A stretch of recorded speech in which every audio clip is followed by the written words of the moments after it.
আজ গেল ধনতেরাস, আগামীকাল ভূত চতুর্দশী এবং তারপরের দিন অর্থাৎ সোমবার দিন কালী পুজো। তো বন্ধু, ভূত চতুর্দশী আগামীকাল, তো ভূত কেউ দেখেছেন নাকি? ভূত যদি কেউ দেখে থাকেন নিশ্চয়ই বলবেন। আমি কিন্তু ভূত দেখেছি। হ্যাঁ, ভূত কিন্তু দেখেছি স্বচক্ষে, কিন্তু ভূতের আকার দেখতে পাইনি। আমার যখন ইয়ং বয়স ছিল, 20-21 বছর বয়স, তখন আমাদের এলাকাতে একজন, এ রাজবাঁধে তার বাড়ি, তার নাম হচ্ছে করালি ঠাকুর। বিখ্যাত তান্ত্রিক ছিলেন উনি। তো ওনার কাছকে আমার কাকা যেত বারবার। বিভিন্ন, আমার কাকা এমনি তো ওই জ্যোতিষী, সাধু বৈষ্ণব, এবং মৃত্যুর শেষ দিন পর্যন্ত উনি ওই সাধু বৈষ্ণব নিয়ে কাটিয়ে গেলেন। সরকারি চাকরি করতেন, eastern coalfield limited accountant officer ছিলেন। দান ধ্যানও প্রচুর করতেন মানুষকে। যজ্ঞ মেলায় 3 দিন নিজস্ব সরকারি চাকরির বেতনের 1 মাসের বেতন টোটালটাই উনি এখন মানুষকে দান করে আসতেন। মানে সেবাতে দান, দান মানে নগদ টাকা নয়, আশ্রমের মানুষকে সেবা, দুপুরের আহার, সব ব্যবস্থা উনি করতেন। তো সেই কাকা ওই করালি বাবাকে বাড়িতে আনতো, এনে মাঝে মাঝে এইসব বিভিন্ন হোম যজ্ঞ এইসব করাতো। আমার তখন 20-21 বছর বয়স, বিরাট মাথাতে আমার ঘাড়ে চুল, খেলাধুলাও করতাম। এখন তো শরীরটা আমার পাতলা হয়ে গেছে, আমার এত পাতলা আমি ছিলাম না। বিভিন্ন চাপে, নানা রকম ইয়েতে আমার মাথা শরীরটা পাতলা হয়ে গেল। খেলাধুলার সময় বিরাট, তার শরীর তখন আলাদা আবার ইয়ে ছিল। ওই ঠাকুর দেবতা কিছু মানতাম না আমি। সব কিছু পরীক্ষামূলকভাবে যুক্তি নিয়ে বোঝার চেষ্টা করতাম। এটা আমার একটা ইয়ে ছিল। তো সেই ওই করালি বাবাকে আমি বললাম আমাদের বাড়িতে যে, তুমি আমাকে ভূত ভূত দেখিয়ে দাও দিদি, দেখি দেখি তুমি কত বড় তান্ত্রিক জ্যোতিষী, তুই তো দেখবি, ক্ষমতা আছে বলে, হাতে দেখি, যা আমার মরে যাই তো মরে যাবো আমি, মৃত্যুকে আমি ভয় খাই না। তো তারপর ওই অমাবস্যা রবিবার আমাদের যে পুরাতন গ্রাম, যে গ্রামে আমাদের 1978 সালে যেখানে আমরা চলে এসেছি, ওইখান থেকে ওই গ্রামেই ওই তপস্যাটা করেছিলাম। অমাবস্যা রবিবার ধরে সেখানে একটা মারুলি দাগ গোবর দিয়ে ইয়ে করে সেই জায়গাতে আসন করে, হ্যাঁ, পঞ্চমন্ডির আসন করে, সে 5টা মাথাও জোগাড় করতে হয়েছিল আমার, সে বহু কষ্টে জোগাড় করেছিলাম। তো ওই প্রত্যেক দিন ওই সন্ধ্যার সময়, রাত্রি নিশুতি রাত, যখন রাত্রি 11:30-12টা বাজতো, একা বেরোতাম। আর সঙ্গে আমার ওই তান্ত্রিকবাবু থাকতেন, জ্যোতিষীবাবু। উনি আমাকে ওই ধ্যানে বসিয়ে দিয়ে উনি চলে আসতেন। উনি আমাকে গণ্ডির মধ্যে বসিয়ে দিতেন, সে গণ্ডিতে আমি থাকতাম। কিন্তু আমাকে ক্ষতি করতে কেউ ভূত পেরোতে পারেনি।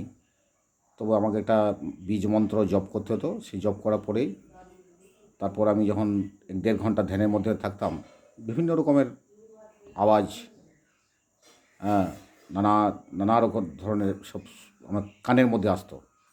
কানে আমি যেন শুনতে পাচ্ছি। এই করতে করতে আমাকে ওই তান্ত্রিক বলেছিল যে, তুমি কিন্তু ওই গণ্ডি ছেড়ে বেরোবে না, বা তুমি ওই আসন থেকে উঠে পড়বে না। যে যত ভয় দেখাক, সাপ আসুক, ভূত আসুক, ডাকিনী আসুক, যোগিনী আসুক, উঠে যাবে না। উঠিও না। আমার মনের মধ্যে মানে এমনি একটা সাহসও ছিল প্রচুর। দেখাই যাক, ভূত হয়তো দেখেই নেবো, ভূত কেমন হবে। কিন্তু শেষ যেদিন আমার ওই 15 দিনের মাথা দিয়ে ওই ডাকিনী, যোগিনী, ভূত ভূত পিশাচী সাধনা যেটা বলা হয়, পিশাচী সাধনাটা আমি যে করছি, দেখলাম একটা আবছা কালো রঙের হাত আমার সামনে এলো। তো এসে কী যেন চাইলো। আমি হাত কিন্তু আকার দেওয়ারই যেন আকার, ফিজিক্যালি আকার নয়, কিন্তু একটা আমি দেখছি, চোখ মেলে তাকালাম, দেখছি একটা কীরকম আবছা ছায়া, কালো রঙের হাতের মতো। এইটুকুই দেখেছিলাম। বাকি কিন্তু আমি কোনো বডি বা কোনো কিছু অট্ট হাসি, চিৎকার, বিরাট ভয় দেখানো, সেসব করেনি। কী যেন আমার কাছে চাইছিল। এইটাকে ভূত দেখেছিলাম, এইটাকে ভূত দেখা। পরবর্তী আমি আর কিছু কিছু কিন্তু করিনি। মানে আরও অনেক সাধনার ব্যাপার, বা আরও কিচ্ছু সাধনের ব্যাপার ছিল, যেগুলো আমাকে সংসার ত্যাগ করতে হতো, বা বিভিন্ন জায়গায় যেতে হতো, হয়তো কামাখ্যা যেতে হতো। আমি ওসব আর যাইনি। তো তবু কিন্তু আমি কিন্তু ওই ঠাকুর দেবতার প্রতি তখন তার পরবর্তী আমাকে বিশ্বাস আসেনি। যেমন আমাদের কথা বলি, যেমন চৈতন্য দেব, উনি কিন্তু প্রথমে কিন্তু উনি ভগবান ছিলেন না। উনি ঠাকুর দেবতা বিশ্বাস করতেন না, কিন্তু পণ্ডিত ছিলেন উনি। উনি ন্যায় দর্শন শাস্ত্রে বিরাট পণ্ডিত ছিলেন। তো উনি যখন গয়া যায়, গয়াতে বিষ্ণু চরণ দর্শন করে উনি কিন্তু তার সমস্ত কিছু ভাবধারণা পাল্টে যায়। উনি আধ্যাত্মিকতা লাইনে এমন হয়ে গেলেন, কৃষ্ণ ভক্ত এমন হয়ে গেলেন, যেটা সারা বাংলাকে প্লাবিত করে দিয়েছিলেন, ভক্তি আন্দোলনের প্লাবিত করে দিয়েছিলেন চৈতন্যদেব।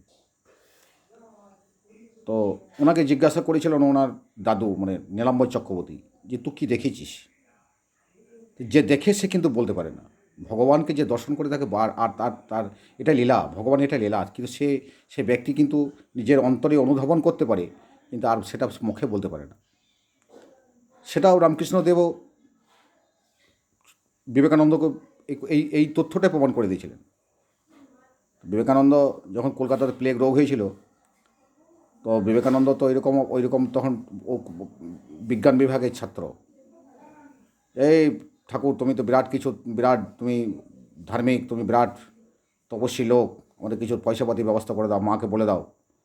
ওই যা তুই মাকে যা চাইবি তাই পাবি। বুঝি বলছেন মাকে যাই চাইবো তাই পাবো? হ্যাঁ, তুই যা বলগা, গঙ্গায় স্নান করে আয়, ভবতারিণী মাকে ধর, যা চাইবি তাই পাবি। তো ভোরে ভোরে গঙ্গা স্নান করে মস্তক মুন্ডন করে এসে যখন ভবতারিণী মায়ের কাছে চাইতে গেছে পয়সা কিনা, না পয়সা উনি বলতে পারেননি। বিবেকানন্দ পয়সাটা বলতে বিবেকানন্দের কথা মুখে স্বীকারও করে গেছিল। কী বলেছিল? বিবেক দাও, চৈতন্য দাও, জ্ঞান দাও। বিবেক, চৈতন্য, জ্ঞান, এই তিনটি বলেছিল। পয়সাটি কিন্তু মাকে বলতে পারেনি। মাকে যদি বলতো তাহলে কিন্তু যদি দিত, মা বহু টাকা দিয়ে দিত হাতে, কিন্তু না, ওইটাইতে লীলা ভগবানের। বিবেক, চৈতন্য, জ্ঞান। যে চৈতন্যদেবের উদাহরণটা দিলাম, তাহলে আমিও বলছি, আমি বলছি মানে আমি চৈতন্যদেব নই, আমি বিবেকানন্দও নই। ভূতকাল চতুর্দশী, ভূত আছে, সেটা ভূতকে এমনি দেখতে পাওয়া যায় না। আমাদের একজন এই বাংলার একজন সাহিত্যিক বিভূতিভূষণ বন্দ্যোপাধ্যায়, উনিও প্ল্যানচেট করতেন। তো ভূতের সাধনা উনি করতেন এবং ওই পিশাচি সাধনাও করতেন উনি।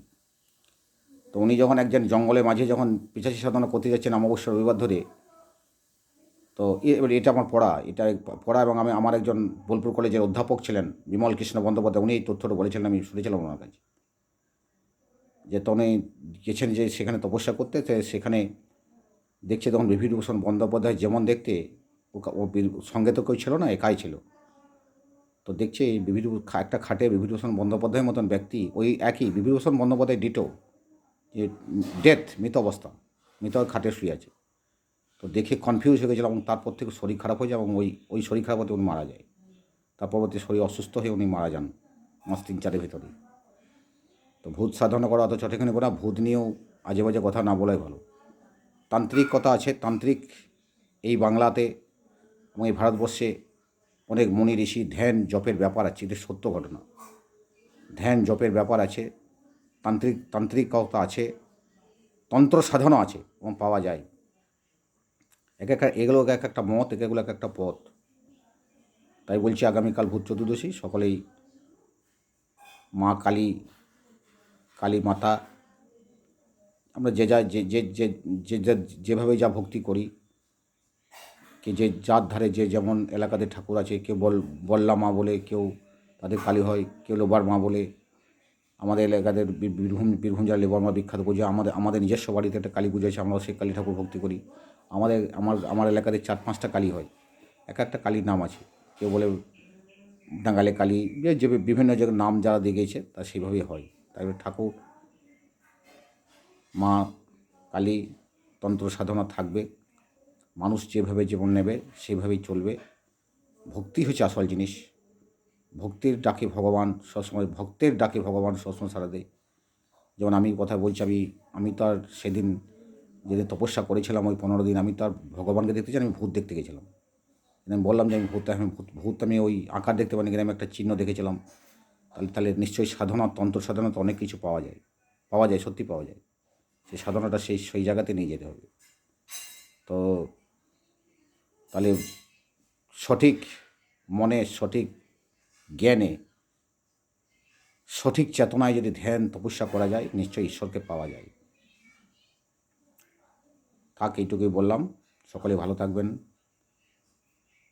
কাল ভূত চতুর্দশী, তারপরে দিনই কালী পুজো। কালী পুজোতে আনন্দ করুন, মাকে ডাকুন, যে মা সকলের মঙ্গল করুন। নিজের মঙ্গল চাবেন না, সকলের মঙ্গল খুঁজবেন, তাহলে ভগবান ভালোবাসে।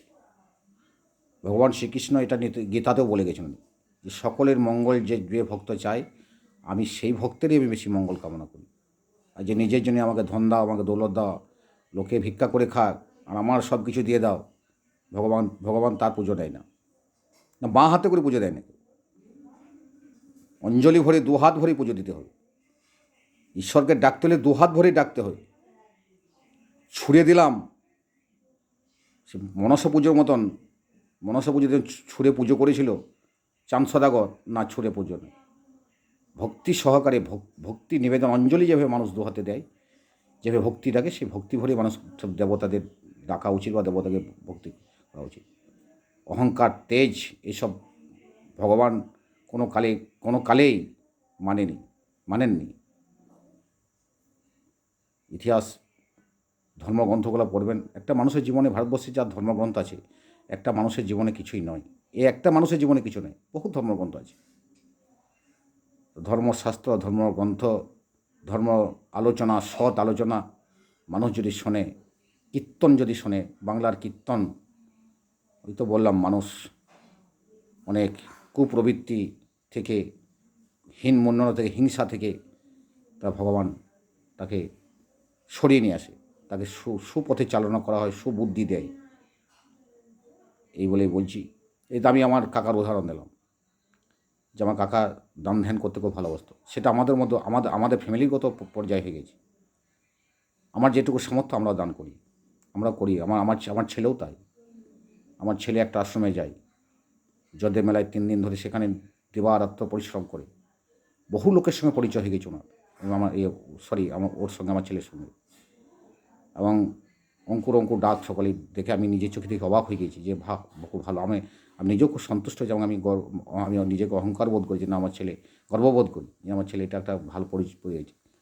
নিজের টিউশনি পড়ে যেটুকু পাই আমিও কিছু হেল্প করেও ওই 3 দিন ওই আশ্রমে থাকে এবং দান ধ্যান করে, এবং সেবা কার্যের পরিবেশনে থেকে আরম্ভ করে রান্না, সব কিছু হেল্প করা, মানুষকে খাওয়ানো, মানুষকে গরিব মানুষদেরকে দান করে। আমরাও তাই, আমার বাবাও করে গেছে। আমার বাবা কচু লাগাতো। আমার বাবা তো নেই, আমার বাবা মারা গেছে। তো 2 বিঘে 2.5 বিঘে কচু লাগাতো। তো আমাদের এলাকাতে অনেক ভূমিহীন মানুষ আছে, গরিব মানুষ, যারা যাদের জমি জায়গা নেই, আমাদের জমির উপরেই যারা বিভিন্ন জমি জায়গাতে করে খায়। তো কারা দেয় না দেয় আমি বলবো না। তো কচু দেখতাম, আমি নিজে দাঁড়িয়ে দেখেছি। তো কচু উঠানোর পরে ওই যেদিন উঠোতো সেদিন 50 কেজি কচুর বাবা দান করে দিত। বাবাকে বলতে পারতাম না, আমাদের ভালো লাগতো যে বাবা যা করছি করো। সেই ট্র্যাডিশনটা আমরা আজও বজায় রেখেছি। আমাদের মাঠে ফসল হলে, কোনো কিছু হলে, কেউ চাইতে এলে আমি না চাওয়ার আগেই দিই। কচুই বলো, বেগুন বলো, আলুই বলো, তাদেরকে দিই। এটা দেওয়া মানুষকে উচিত। তারাও সন্তুষ্ট হয় মানুষের সঙ্গে, সেটা তারাই নাম করবে যে না, এই পরিবারটা ভাই, এরা দেয়, এরা এই করে। হ্যাঁ, এই যে আমি রেশন ডিলার, আমি রেশন দোকান করে খাই। আমি মানুষের সঙ্গে সেভাবেই চলি। মানুষকে আমি উচ্চবাচ্য করি না। যার যে সমস্যাটা মনোযোগ সহকারে শুনি, যে কী সমস্যা আছে, এবং সেই সমস্যাটা যদি সমাধান থাকে তার রাস্তা বলে দিই। কিন্তু রোগ হলে তো তার চিকিৎসা আছে। মানুষের কোনো সমস্যা, কার্ডের সমস্যা, লিঙ্কের সমস্যা, বিভিন্ন রকম প্রবলেম দাঁড়ায় এখন। সেই সব কাটা মেশিন নিয়ে যে মাল দিতে গিয়ে বিভিন্ন রকম সমস্যা আসে, সাপ্লাই না আসে না, সার্ভার থাকে না, তাদেরকে বোঝাতে হয়, পরিশ্রম হয়। গণবন্টন ব্যবস্থাটা এখন তো একটা ন্যাক্কারজনক পর্যায়ে চলে গেছে, ন্যাক্কারজনক জায়গা, ধিক্কারের জায়গায় চলে গেছে।